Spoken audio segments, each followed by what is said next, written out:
comrades. And as you know, I'm Magda Campbell, the founder of Beacon Organic Garden in Mitchell's Plain. I just want to give you just an idea as to where we are now and where we are about to move forward. So, yeah, let me just being part of this journey, especially where this climate change and the chart is concerned and how important it is. I just want to give you a brief, being part of this journey, getting to understand the crisis that we're currently facing, made us realize that it is time for us as the community to take charge and to make a difference by taking action and contribute firstly to help ourselves, because we are the people that's actually suffering. So it's time that we put ourselves first, and also being part of bringing changes by fighting the food system in a way, by partnering with more other farmers, community members, to challenge government and really taking action. So we also realize that it won't be easy to change the system overnight, but we have to make a difference by giving back to Mother Earth in order to save our universe. Partnering with Beacon School for Elton helped me to use the garden as a model to encourage the community and other schools within the community to really look at the current situation and what we experienced, especially in 2018 with the drought, which was an eye-opener for most of the people, and what effect it had on the poor who had suffered the most in the process. So we had to look at the situation and find ways to put a plan in action, a plan of action in place to see who we have to target in order to force government to acknowledge us in a way to see that we are making a difference and that we need their support, which is most important to us. So currently in the Western Cape, more and more farmers, we decided to join up with other farmers, not just from Mitchell's Plain, but outside in the Cape Flats, which is the Guguletu, Langa, all the Cape Flats farmers. We started last year, and we are now almost 100 farmers working together. And what we do now is we're creating jobs. Instead of one person making a change within an area, we have different farmers try to get space on school grounds so that we can target the learners, we target the future. We cannot change us now, because I tried, after our last engagement, I went out there and we call meetings. And people, it's not that people don't understand what climate change is all about.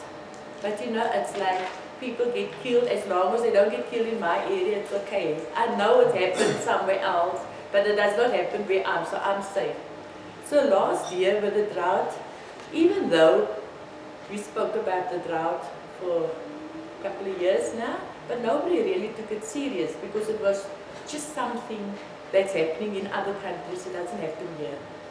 And I think the eye-opener last year was when our people realized that what was preached to them, they finally see realities, they're facing reality now. And the struggle that I have, because we had quite a few challenges, in order to change the people's mindset. They know that there's a drought, they know climate change, they understand the system, everything, but they don't know the seriousness about what is currently happening. And then we had to really look at the things. So we thought, okay, fine, we as farmers, we already started. We created a platform, which is easier for us to take off now if we all stand together and do this movement as one unit, so that we don't just target Mitchell's Plain, but we target all the communities around us. So, yes. So then we had a couple of challenges, because we actually had to sell this idea to the schools so that they can come on board with us, because we were after the children. Because once we have the children, we have the parents, and we have the brothers and sisters. So we decided, so what I did, I used Beacon School for Elton, which is a special needs school, and I'm going to rush through it. This is just what I'm presenting this to the schools, what difference gardening at the school has and the impact it has on children. So this was from Beacon School. They say having the organic garden is most valued teaching resources here at our schools, and our learners is benefiting all the way. They say learning independent skills by filling up their water bottles and watering their own plants, engaging all their senses for learning, smelling plants, tasting plants, getting hands dirty in the garden soil, which was the plants that they're growing. So they are actively involved. And they also mentioned here, they eat out of the garden, they grow their garden, they eat, and that was a model that I could use, and I took it to the schools. I said, this is children with special needs. If it can bring a difference there, what to more in all our other schools? Because this poverty is all out. So we can feed the children, they are involved, and we're growing them. From a very early stage, they understand why things is important and why we have to do this. Because now they understand we need to save the planet. They don't know really what this climate change all about, but they just know. I think I'm brainwashing them. I said, but if we're not going to do something now, by 2030, what's going to happen to this world? The sea levels are rising, which is the truth, but I'm making it worse. So now the children are down, they think Teacher Magda is clever, because Teacher Magda knows exactly what's going to happen in the future. But this is what where we are now, and we approach the schools. I'm just going to go through just things that we feel that we want, changes that we want in the educational system in order to support us in what we're doing, and also to force the children to take it home. So we had to start at the point, firstly, by educating them, of course, and then intervention in primary schools, curriculums that shall be undertaken to educate children and youth about the food system. We wanted, it must be, children must hear about this all the time. And the agroecology, indigenous food knowledge, including healthy food preparation, shall be essential subjects at all grades of the school, so that a connection with the soil and food is installed in the person at a very young age. And then primary schools and secondary schools curriculum should be included agroecology food gardens, as well as actively promote the growing of food at home or part of the school assignment. Make it an assignment. Let they go home, make a do assignment on them, because then it's giving them opportunity to do more research on what they're doing, because they have to do an assignment on this. And that is also gaining knowledge, and I think it's working for us. And then we trying to get the government involved by where the schools don't have money. Running a school garden, it's costly. So we try to work with Peninsula, that feeding scheme. Last year we had one project that it was just a trial, working with Peninsula, which was a success. And we got one funder, but she only funded the one school. Yeah, that school is sustainable. They even sell their produce now. So now all that we're taking to the other schools. You say, they say we don't have money. So we ask government, please come on board.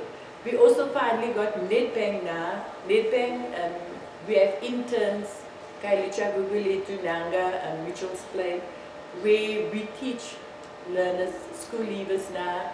They're getting paid by Nedbank a stipend per month.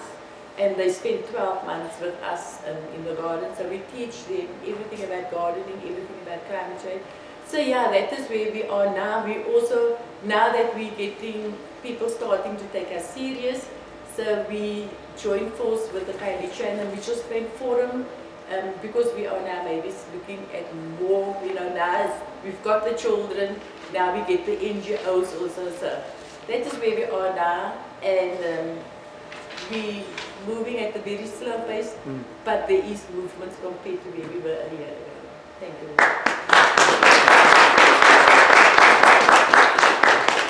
Thank you, Magda. If there's questions, please just keep them to the end. We'll have a little session at the end for questions. Ulrich. Okay, good morning, everyone. I'm from South Africa in Johannesburg. Just to give you a brief history of Earth Life Africa, it was established in 1988 as a climate justice, and environmental justice organization. Initially it was more policy-based and research-based, but after the democratization of South Africa, the organization decided it's also time to put the fight to the people and try and empower them to also tackle these issues.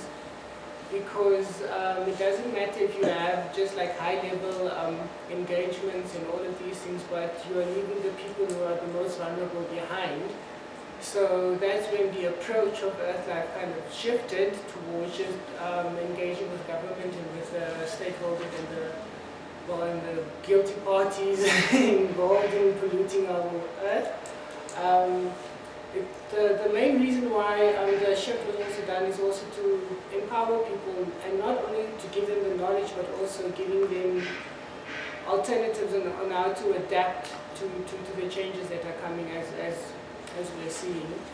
And how we decided how it's being done is basically you go to more organized groups and then you work with them at their level, and that's the main part.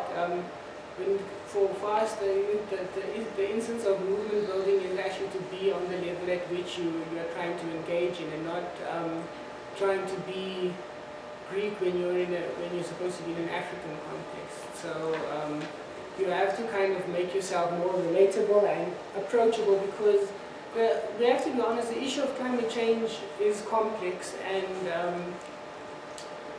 when you're trying to explain it to people, you have to make sure that it is relatable. Like the speaker before me just said that it only hit home to the communities in Cape Town when they were actually suffering from the consequences of climate change. So in order for us not to wait for a disaster to happen, you kind of have to make it relatable to the people at this point in time already, because it doesn't matter whether you can be the biggest predictor of whatever's going to happen. If you can't make that knowledge understandable to the ones who are the most vulnerable, it's going to be kind of pointless. And you're also doing them a disservice, because you're not allowing them to actually be aware of what's going on around them. And so hence we went out into the community and actually tried to make a change. But bearing that in mind, that's how the movement started growing, and more communities got more involved in this thing. And as you try to get them more on the level where they can actually do proper engagements for themselves, where they don't have like an NGO being the middleman between them and the government or the policymakers or whatever. That's where you really started to see, like, no, there is an environmental justice movement growing, because not only do you see your NGOs doing your presentation, but you now have people from the ground speaking from their understanding as to how this thing of climate change is impacting them and what needs to be done. But not only that, it also goes to whenever there's like meetings from the culprits. We've been able to actually get people there where we can actually have our input in the culprits and telling ESCOM, telling SASO or whoever that, listen, you are wrong, and you are basically killing us, and you are ignoring us here on the ground because you're focusing on profits and not people. And that's one of the core principles of South Africa, is people before profit. Because an industry can be as advanced as it can be, but if it's going to be killing the people in the process, that company or whatever will not be able to sell its products, because it is killing its client base. So that's part of this whole problem that we have with this neoliberal capitalism.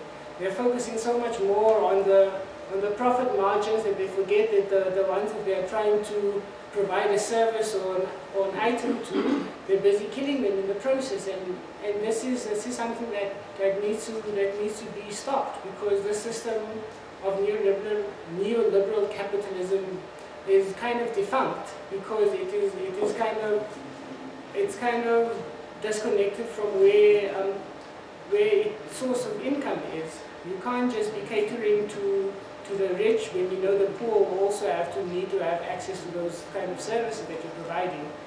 And that's the sad reality that we have in South Africa. We have in Mpumalanga and Limpopo, where you have actually all of these major power stations you have, right next to these power stations you have communities that are not electrified.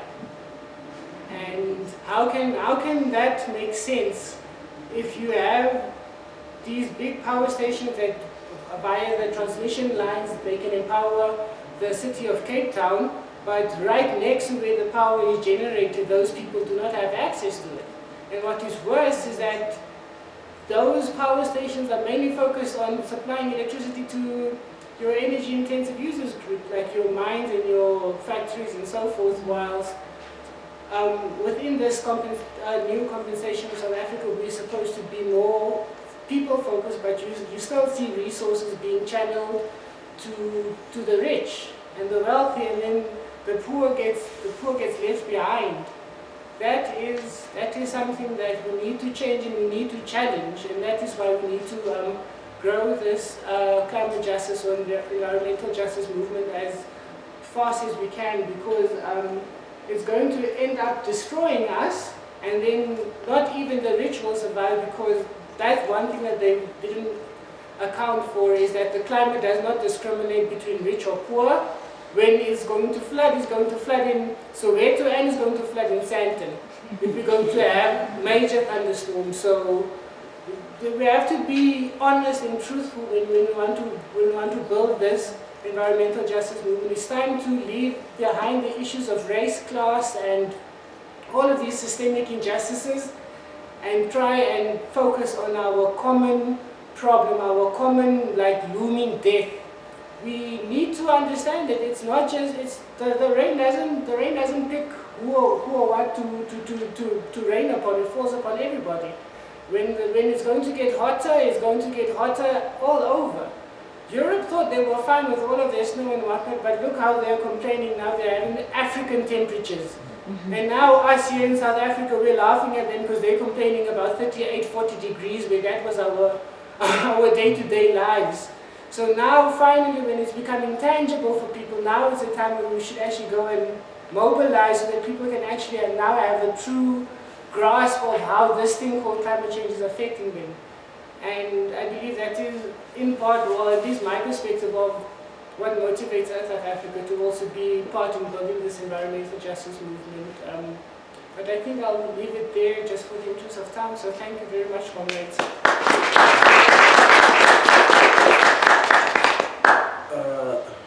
Greetings again.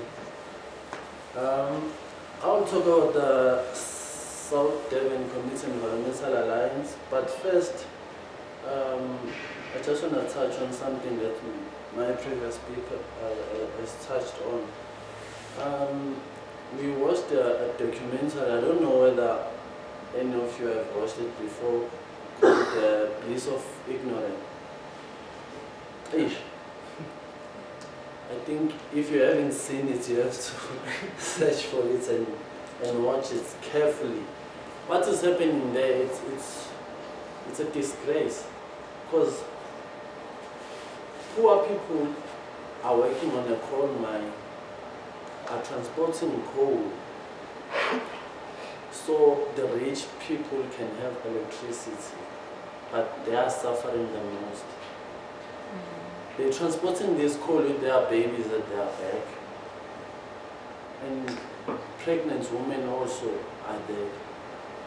People are dying of asthma, leukemia, cancer. Hey, I don't know how to describe it, but it's awful. So there are kinds of similarities between us in South Durban and people who are from Joburg, who are affected by the mines. We're also affected by the industries which are polluting. The pollution is the same. So in South Durban, where there is engine, Sapref, Mondi,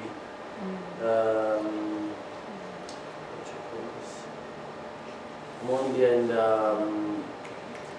just forgot this countries. Yeah, Sapi Cycle. So there are schools. We're working with more than 35 schools in South Durban.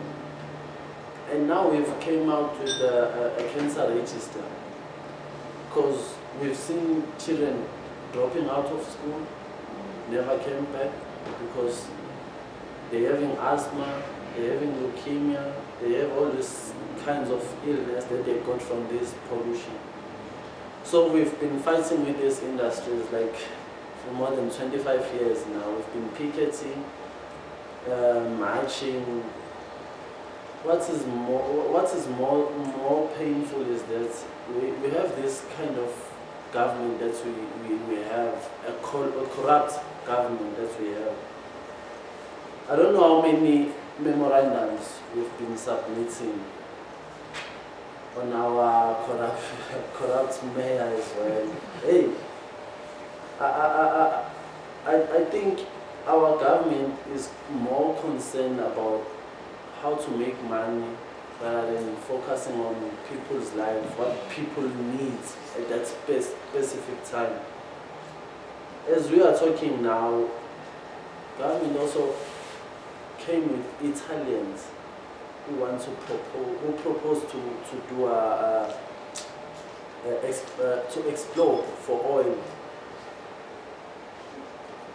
which also is dangerous to us. But he doesn't give us like disadvantages of this. He only comes with the guys. There are job opportunities here, and people are hungry. People need jobs. So at the end, they end up agreeing on something that will also kill them.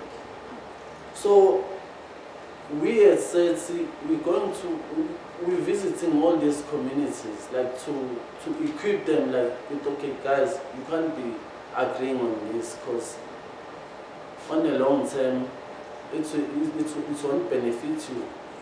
In schools, we're not taught how to drill for oil, but they will come with their experts from overseas to come and work here, which means we will be forced to do the cheap labor as black people.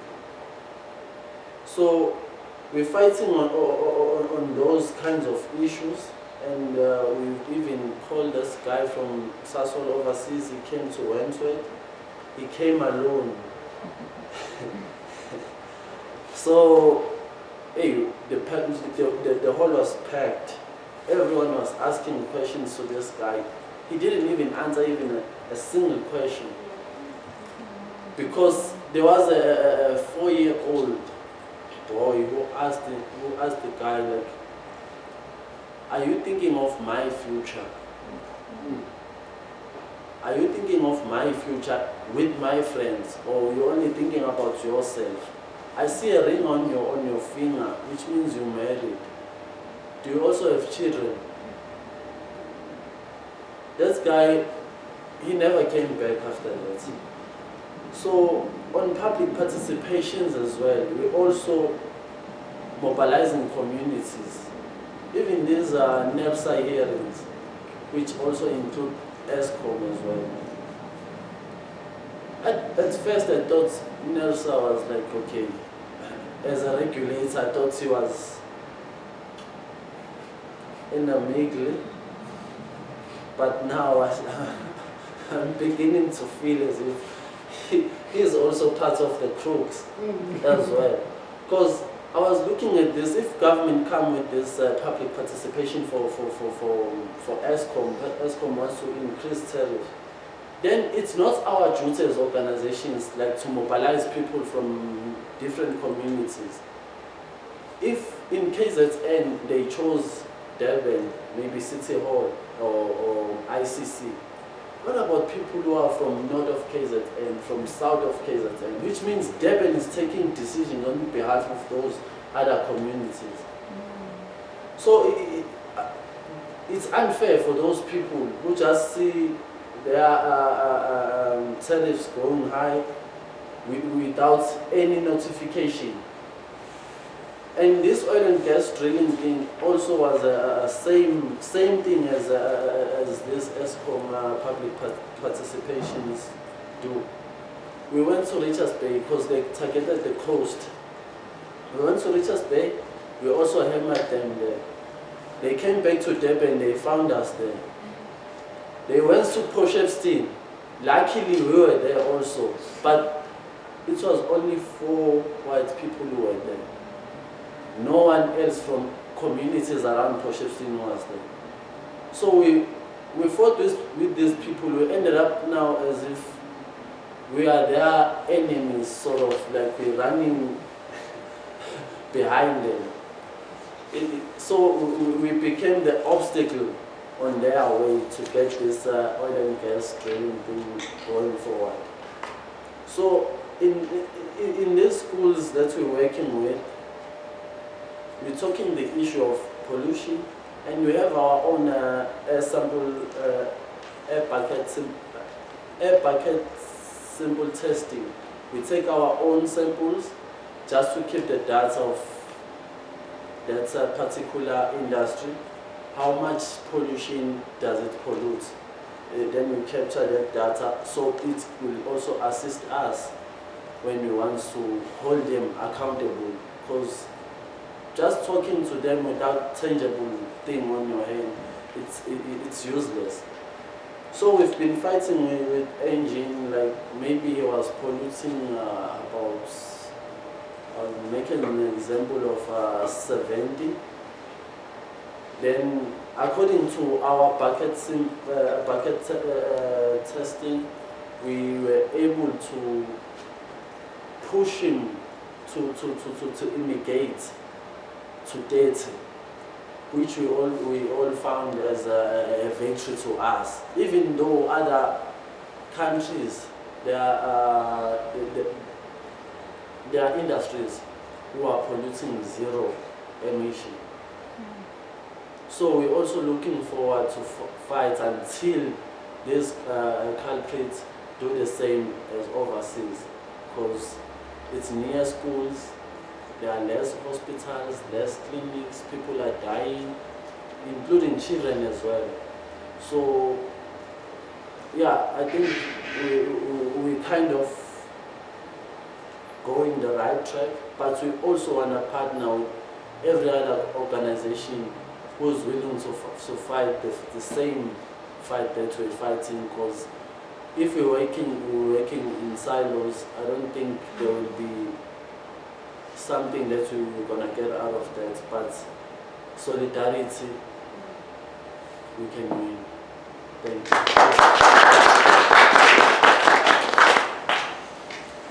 Good morning, everyone. I got you a bit late, I must apologize for that. We missed our flight this morning, but we managed to get here. Yeah, look, my name is Brandon George. I'm representing the Active Citizens Movement in Pietermaritzburg, KwaZulu-Natal. We're actually situated in the capital city of KwaZulu-Natal. We go as the city of choice.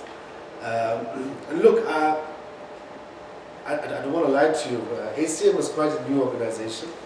It's been in existence for around 3 years or so now. But in those 3 years, we're actually trying to constitute the organization and actually put together our code of conduct and our values and our principles and all that together. And that's what we've done. And we've concluded that. We haven't done much from a socio-ecological perspective in the city of Pietermaritzburg. We haven't done any programs thus far. And we did try and we did translate that to you guys. But we really appreciate the fact that we've been invited to a discussion of this nature.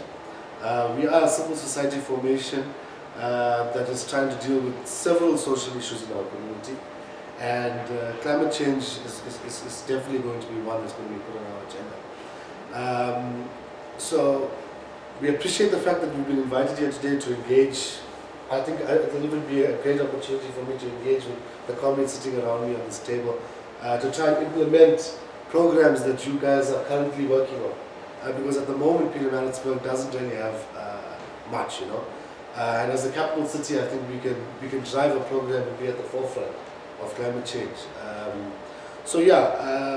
I don't have much to say, but about what we've done, because obviously we haven't done much, but we are sitting on the first week of August to have our strat plan meeting as the Active Citizens Movement, and I'd like to take as many ideas and programs from this event to try and put it on our program moving forward in the next 12 months.